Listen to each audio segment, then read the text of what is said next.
short, then whenever unfortunate suffering we haven't desired crash upon us like thunder, this is the same as the Smith who had taken his life with a sword. He had fashioned himself.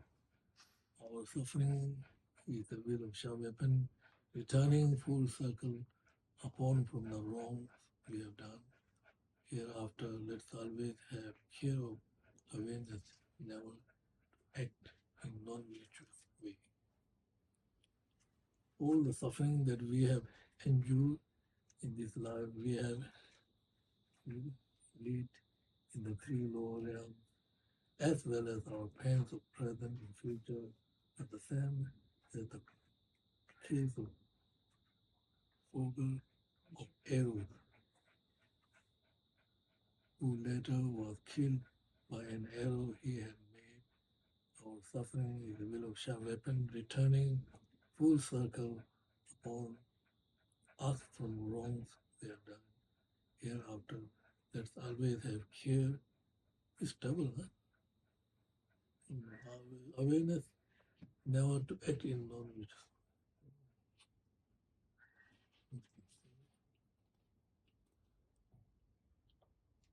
48.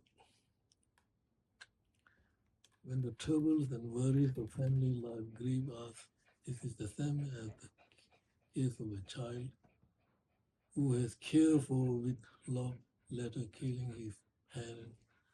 Our suffering is the will of Shah weapon, returning for circle upon us from the wrongs we have done. Hereafter, it is filtering in all of our lifetime for us to live purely as the monk of life. 49. As it true what I had said about self-centered interest, I recognize clearly my enemy now. I recognize clearly the bandit who plunders, the liar who lose by pretending he is part of me. And what relief that I have conquered is doubt. 50. As so Yamantaka spins around with great power, the will of Shah weapons of good actions now 3 times turn it round in our wrathful-like aspect.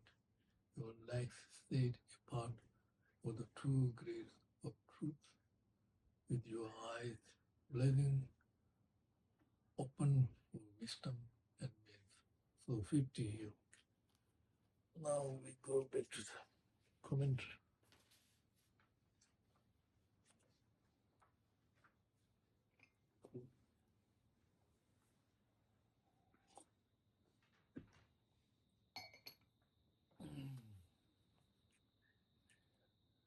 This is commentary. When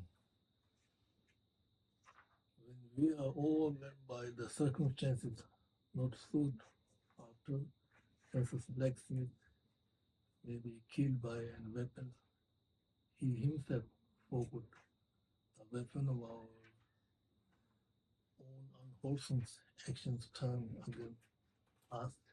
It is impossible to experience the result. Another evil actions. Whatever afflictions grieve us, we should blame our own past actions and meditate on giving and taking. In future, we should abstain conscientiously from all the unwholesome actions, conscientiously in the mindfulness and mental alertness that bind us to wholesome action. Recklessness is it is opposite. The Kadamba Lama said that mind training is the treasure of all attainment. If we never try to train our mind, it will be oversensitive. Can you hear me? Huh? Can you hear me?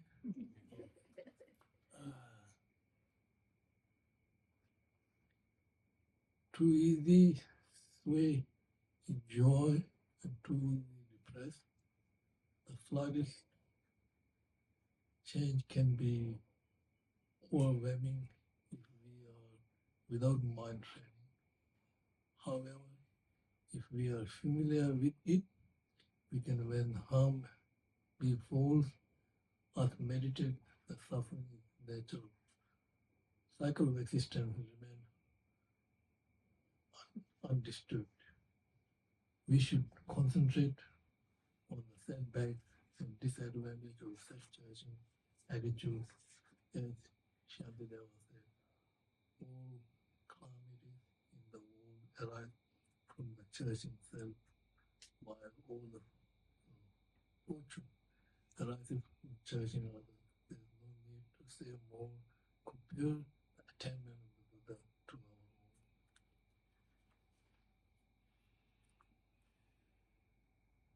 The great Lama Tsongkhapa said, the precious human rebirth is far more valuable than the wishful feeling joy, which merely fulfills the needs of this life. With this precious human rebirth, all the opportunity from here to enlightenment can be accomplished. This is the perhaps our first opportunity in many aeons, and we shall find it again only with difficult, hard to find. It is quickly lost like flash of lightning. Contemplating in this way and seeing the mundane affairs are like rice husk. It is imperative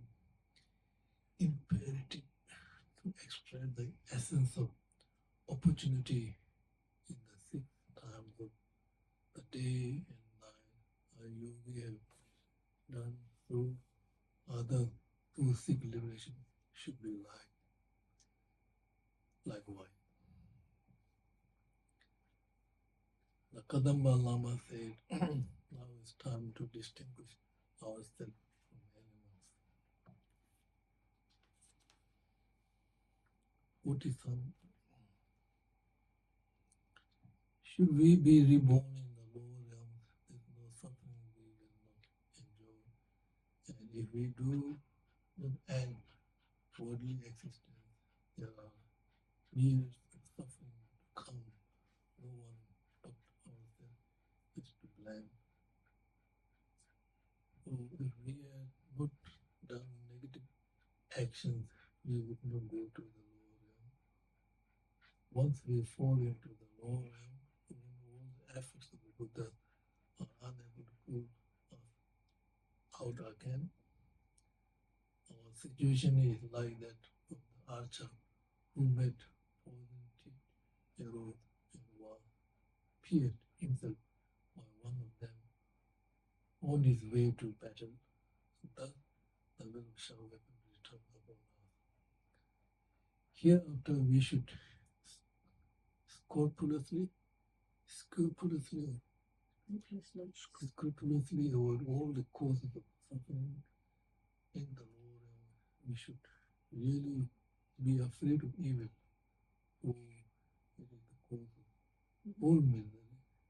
When the fifth Dalai Lama in the 7th century was asked what he was most afraid, he replied, wrong action. 48. We may be overcome by family troubles, problem with our partner or our children. Some children receive the greatest care from their parents, but from the earliest age, they are under the influence of the delusions. The slightest scolding inflames them with hatred, so they even contemplate killing their parents. Killing one's parent is one of the worst forms of karma that can be carried with the will of Shiva, returning the mistreating them in the past. There are two traps, monk and nuns are caught in the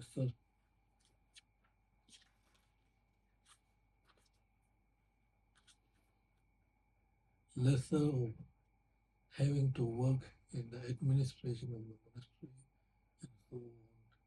The people are caught in the greater one of having to care for the family and attendants. The robes and ancient rishis were part of their detachment from the world. Unlike the robes and most monks today, if you want to do real practice, you need to placate nobody. First, real happiness is achieved through real practice. If we try to practice wholesomeness, the laws of dependent arising, achieve progress. From now on, the detach from the mundane life and keep pure discipline coupled with renunciation. In this commentary, Dharmarakshira, Lord, Dharmarakshira Tijarambaja, previous preaching, most of the analogies to weapon in the text concern implement such as bows and arrows, swords, etc. At that time, there were written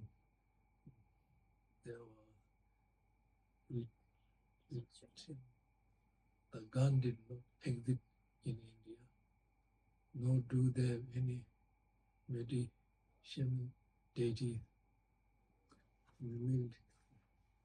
One, the sword symbolized ultimate bodhicitta, for just as sword kills by cutting,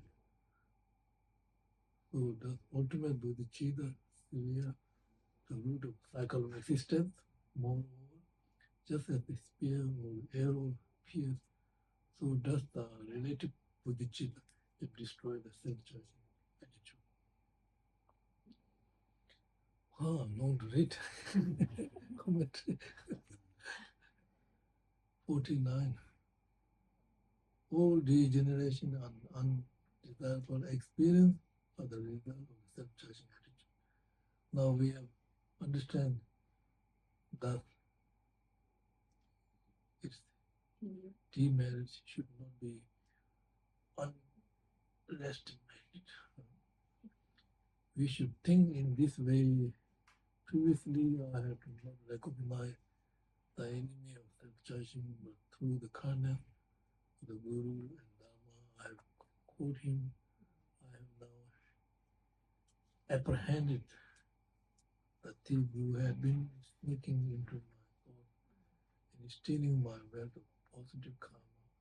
I have finally caught this worst of the worst enemy. So the worldly enemy is still merely the materials of this life, but the self-judging attitude is still opportunity of the eternity. Yeah. Today I have seen that liar and cheat who have been coming seemingly as friends since beginningless time to deceive me, who has influenced me toward all unwholesomeness and has caused me great suffering, just as treacherousness minister is hard to recognize. So, is this enemy self-judging? And today I have caught.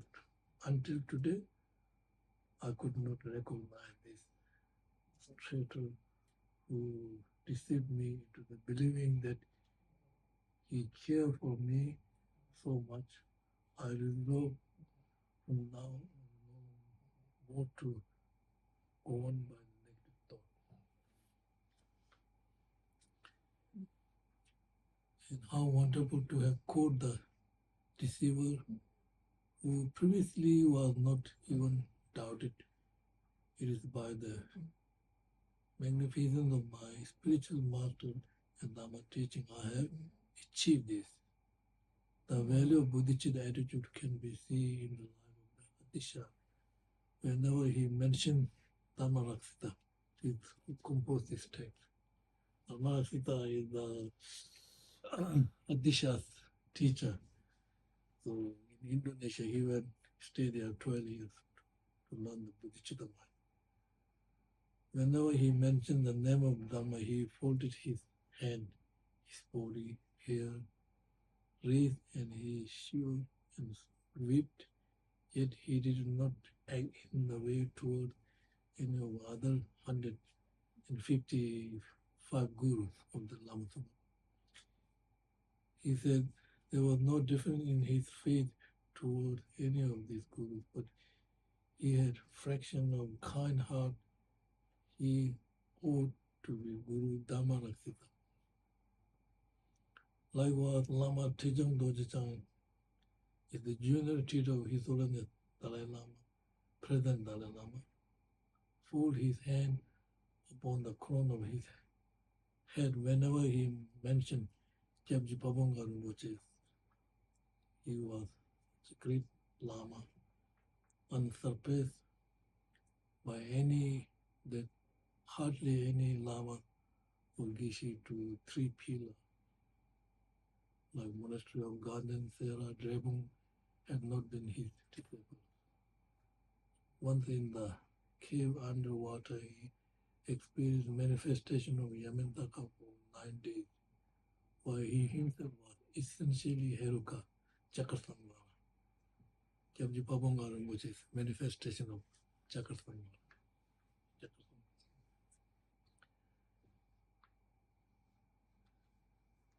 Further, he experienced manifestation of Vajra Yogini, who told him to benefit to be derived from merging the Vajra Yogini teaching of the Sakya Gelug tradition into one meditational practice. When one made a great top offering beside Heruka statue near Lhasa, the wisdom body actually entered into the statue. The statue danced and told him that whoever received Heruka initiation from him to be seventh generation would be taken to the Dakini realms. Pabonga Rinpoche.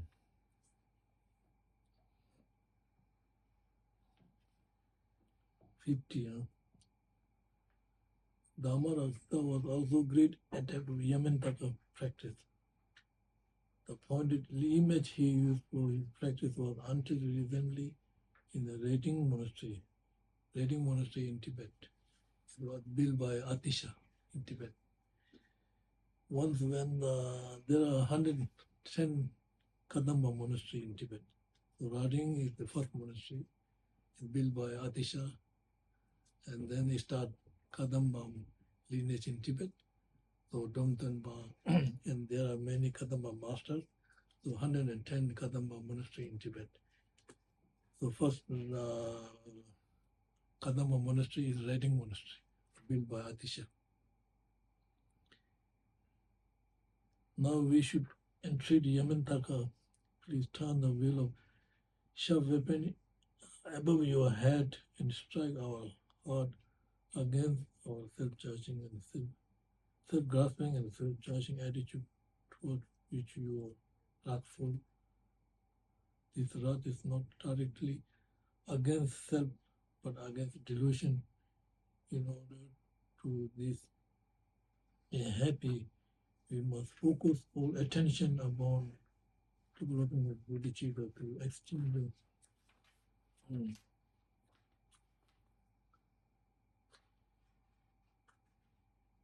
oneself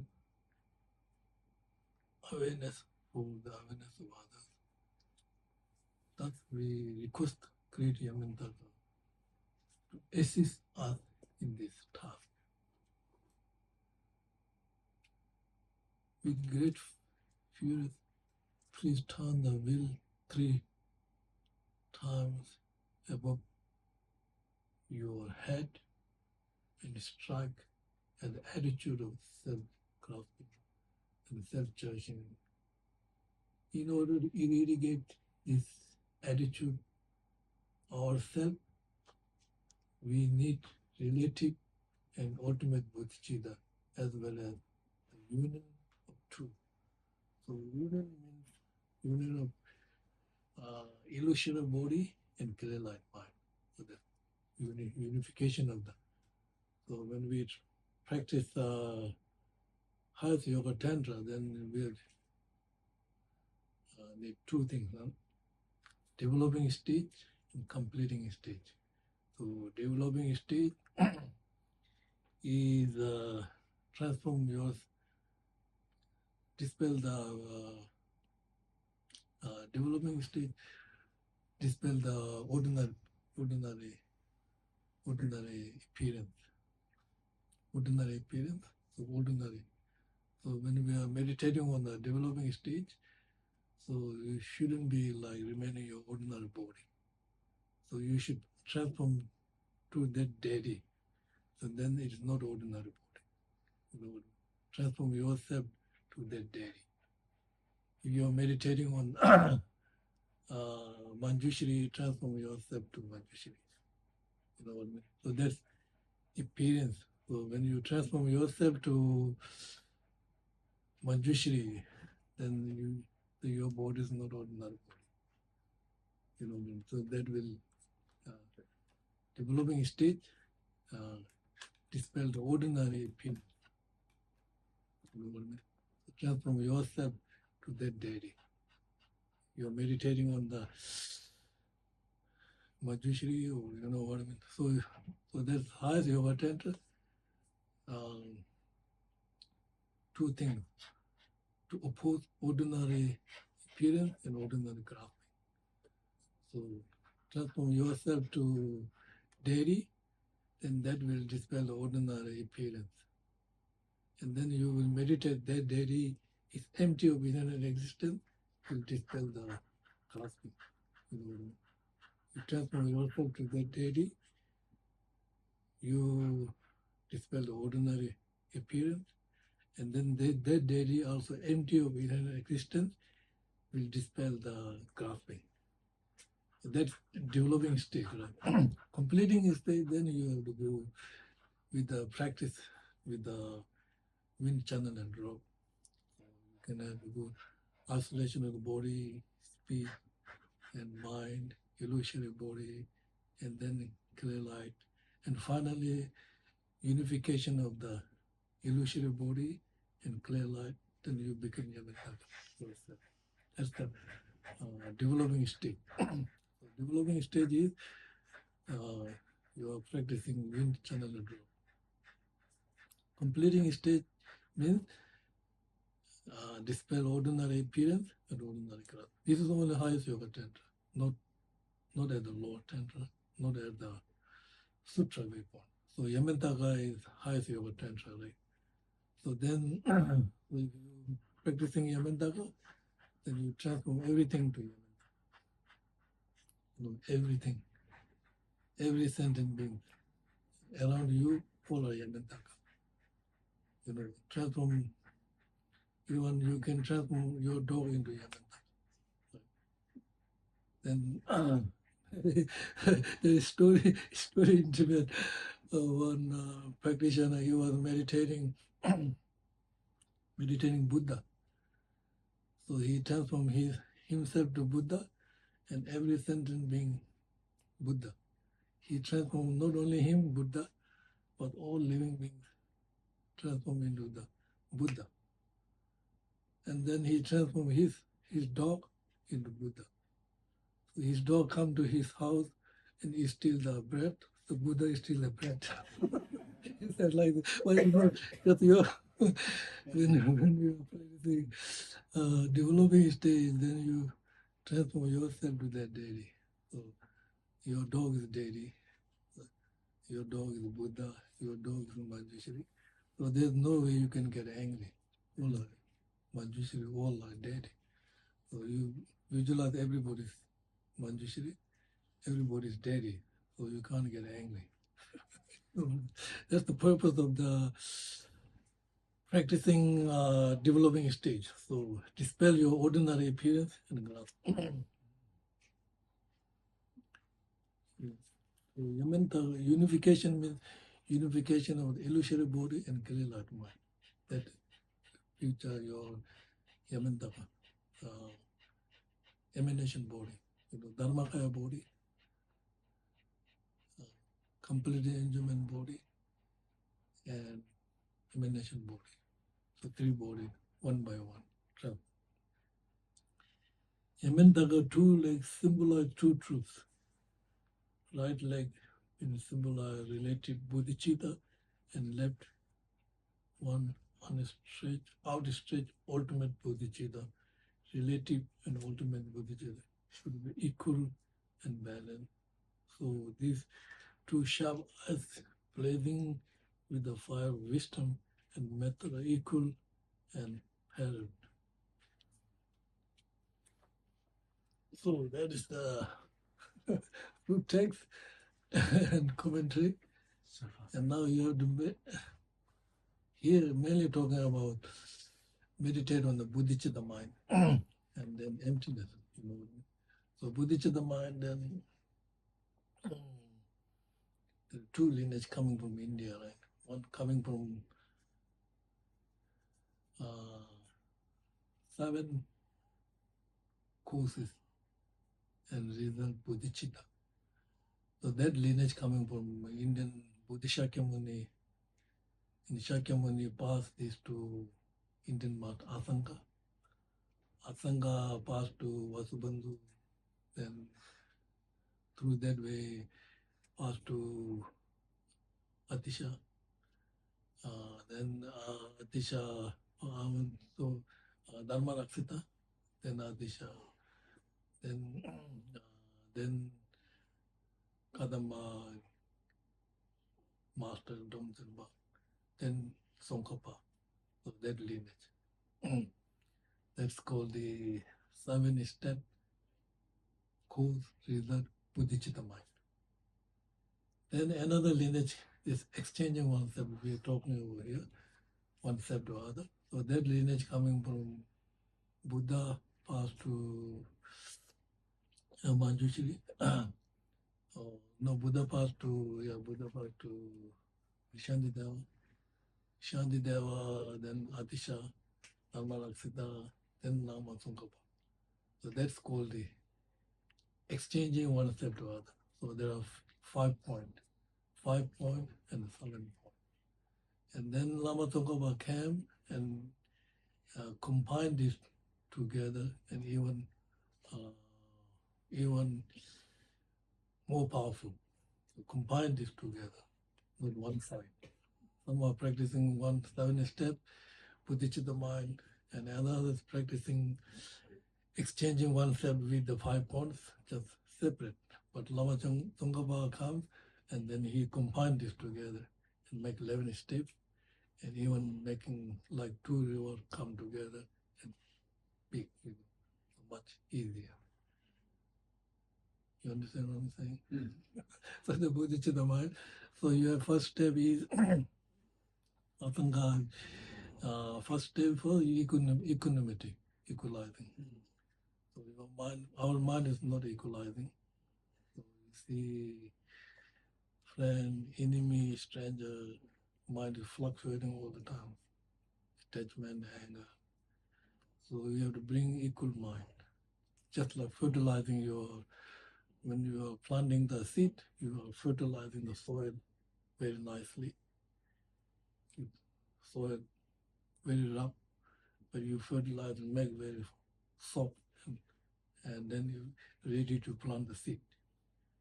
So it's similarly, what we are fertilizing here is this changing mind, anger, attachment, neutral.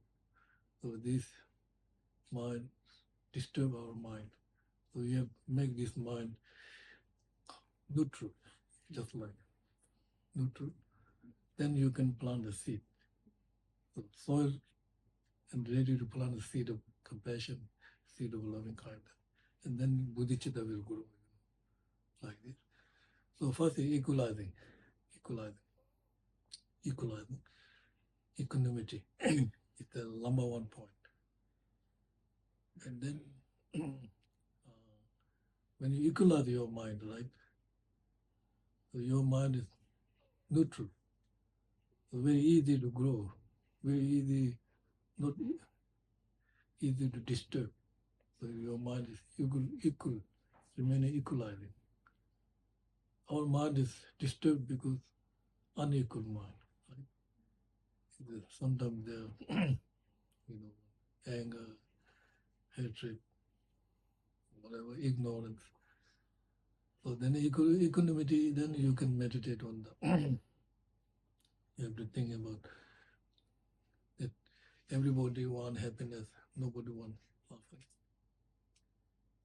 The question is, I'm only a single person, others are infinite. You just one single person, others are limitless. You have to think this again and again. If I'm working for myself, only one single person, working for others, infinite, limitless. Because everybody wants same. Everybody has natural feeling, wanting happiness, and do not want suffering. It's natural. You don't have to prove anything. Even animals, just natural desire to be happy and do not want pain and suffering. So the question is, I'm one single, others are limitless. Should I work for others and for myself? So this training, also help you to balance your mind. And then you can, then you recognize all sentient beings in my mom in the past used to be my mom. So then all beings are my mother. Then repaying kindness, remember the kindness mother. And then you plant the seed of loving kindness, seed of compassion. Seed of loving kindness, seed of compassion is not enough. You need extraordinary compassion, sense of responsibility, whatever you can help. And then this will help you to develop Buddhist mind enlightenment or Buddhist mind with desire to achieve enlightenment for the benefit of all sentient beings. That will help you to plant the seed of the Buddhist mind. Or you can understanding of the Buddhist learning, or you understand the step by step learn, then you think and then you meditate. And then this will help you to develop Buddhist mind. That's Asanga viewpoint. Now these Shantideva, then 5 points. First is self and others are same, and many disadvantage of self-judging mind, advantage of judging others, actual practice of switch of the self-judging mind, and then finally giving and taking meditation. So 5 points. Self and others are same. So we are not saying self and others are same means I and you are same. I and you are different. You all are different, I and others are same means me and others are same, want happiness and do not want pain and suffering. That's self and others are same. There's no difference. Then you think that the self-judging mind, then you think many disadvantage. If you reflect, many disadvantage. If you don't reflect, then you don't see the disadvantage.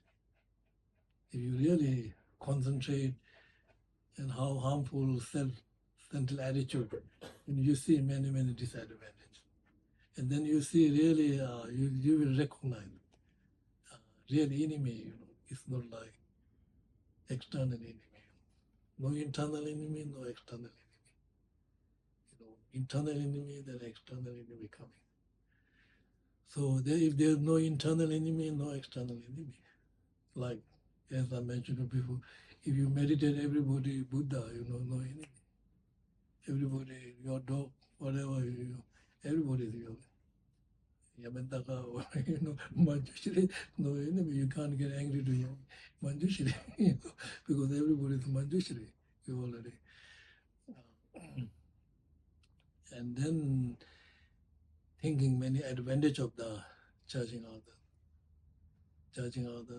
because one single and caring other, finally helping you to achieve, increase your bodhicitta mind.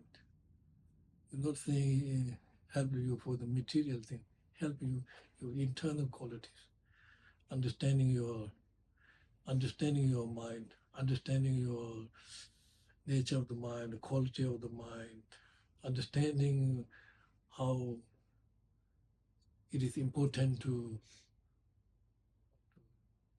train your mental attitude. And this will,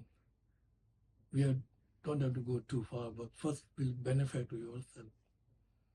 Even difficult time, you can handle it. Or you can minimize. You can cut the problems. Many things we can do. If the problem is very big, you can minimize. If the problem is medium, you can cut the level of problem. If the problem is very small, you can eliminate the problem. So you can use many skills. So then you realize judging others self, actually judging yourself, because you don't want pain and suffering. But this self-judging is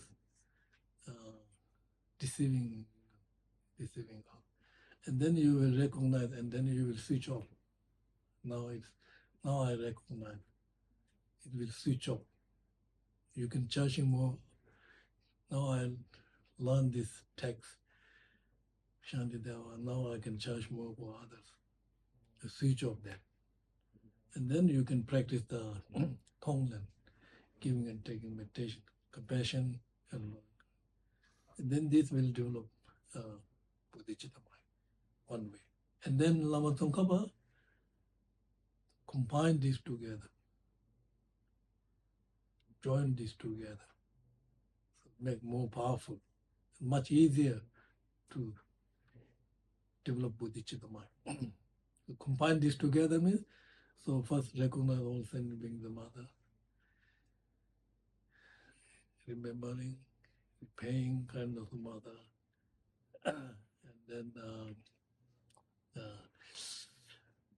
recognize equanimity, recognize all sentient being there, the mother, remember repaying for, and then fifth,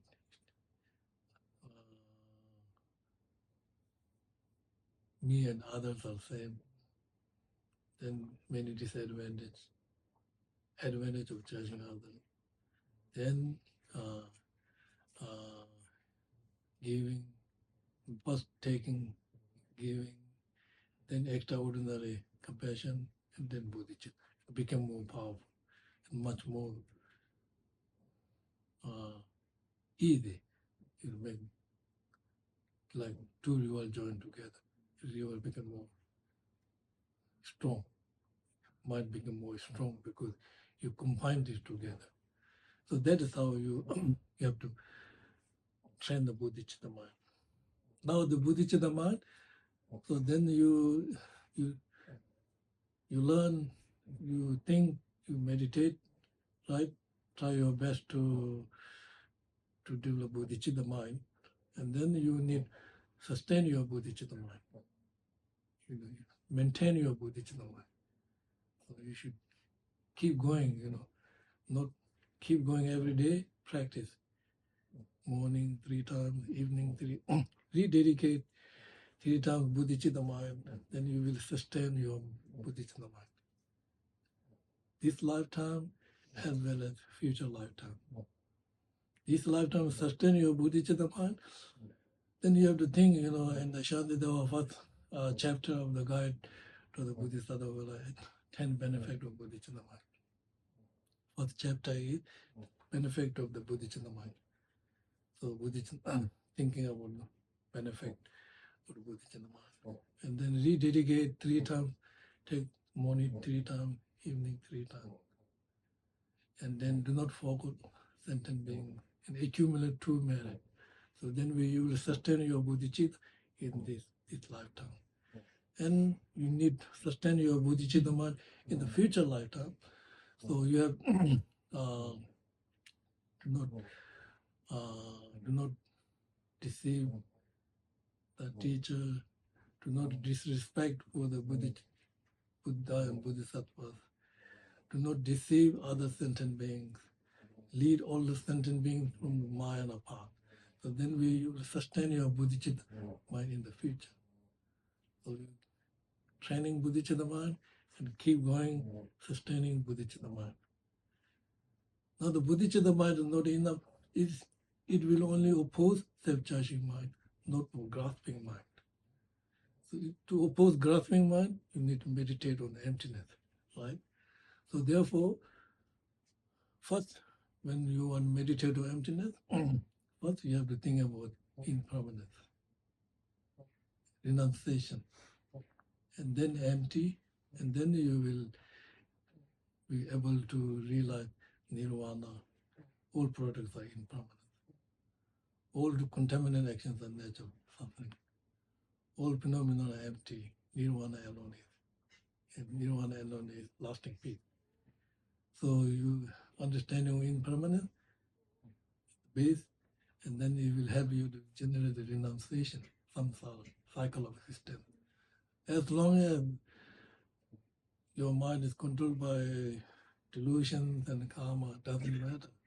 Wherever you go, it is problem. It's just all the time. Because we are dominated by the delusions and karmic. There's no lasting peace. We get temporary, all are just changing all the time, fluctuating. You know what I mean? So we realize that so long we are dominated by the delusions and karma, there's no lasting peace, just temporary peace. And that peace will change into the suffering all the time. Yesterday, today, it keep going until we realize renunciation. So then you're understanding renunciation.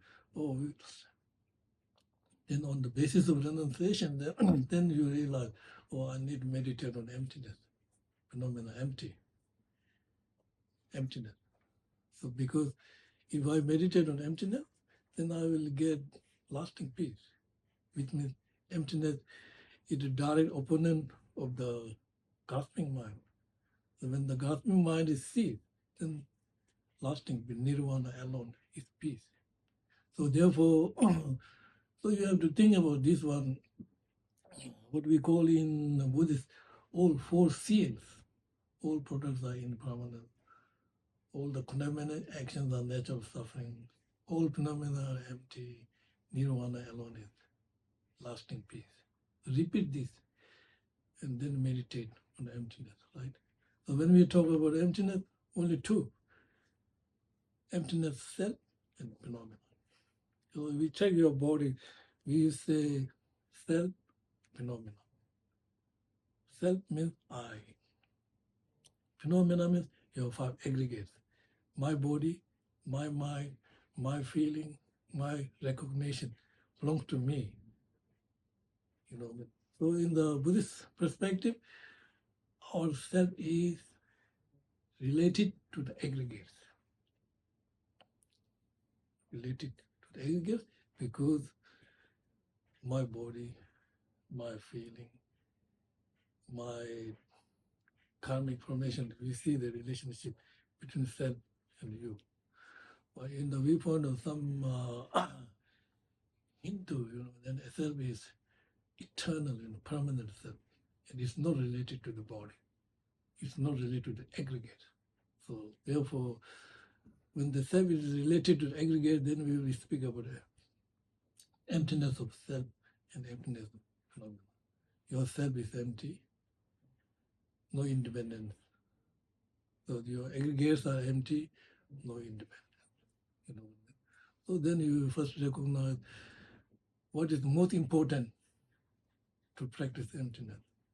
Is first you are recognizing this object of negation, mistaken self. This is the most important point to meditate on emptiness. So what is objective negation means? Mistaken self. We never see our conventional self. Always mistaken self. Control our conventional self. So you have to recognize that objective negation. So right now, maybe not much there. If somebody criticizes you, if somebody says, you are a thief, you are a very bad person, then see strong grasping on the self. You see the grasping is just like very vivid, just grasping, I'm not thief. And then during that period, you will recognize that mistaken self. It's just independent self. It's just projection of the mind, right? I'm not thief, then you strong grasping on the self. So that self, if you recognize that self, then that is the object of negation. Then you negate that, you see the conventional self very clearly. You know what I mean? But right now, first point is identifying object of negation. The second point is, if this independent self exists, it should be exist one with aggregate or separate, totally separate from the aggregate, or is there a third way to exist this independent self? You have to analyze meditation, you know what I mean? So independent self, right? First you are recognizing this object of negation, right? So it's strong grasping on the self, and then you negate that self. And then if it exists, it should be exist one with aggregate or totally separate from aggregate, or is there a third way to exist this self? And then very complicated.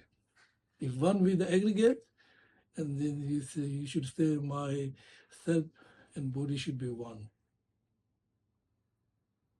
Then your body born, your self born. But that's impossible, right? If one with aggregates, then you have only one self, right? 5 aggregates, you should say I have five self. You have only one self, only your single person. It's a very contradiction. And then you realize, it is not one with the aggregates, it is not one with the aggregates, one with the body and aggregates. And there's no third way to exit this self. So you use the what we call king of reasoning, dependent arising. Self, myself, aggregate is the subject, and it is absolute independent existence because it's dependent arising. If you use this logic, dependent arising, you will automatically cut the two extreme, absolutism, nihilism, just dependent arising. Subject me, I'm empty within existence because I'm dependent arising. In dependent arising, I'm empty. So then you should meditate emptiness like this. First, you use the conceptual mind, analyzing, analyzing, conceptual. Once you find the question, then no analyzing. Just try to dissolve all the appearance to the emptiness. There are two ways, some people first appearance and then dissolving to emptiness. Some meditate on emptiness and then start dissolution. So there's two ways you can do this. So then there is the meditation on emptiness. So you can you can do like this every day. It will be good for you. Precious human rebirth. And if you are doing like this, your precious human rebirth is meaningful. What I mean? You can do this every day, practice, and do this. Okay. Thank you very much.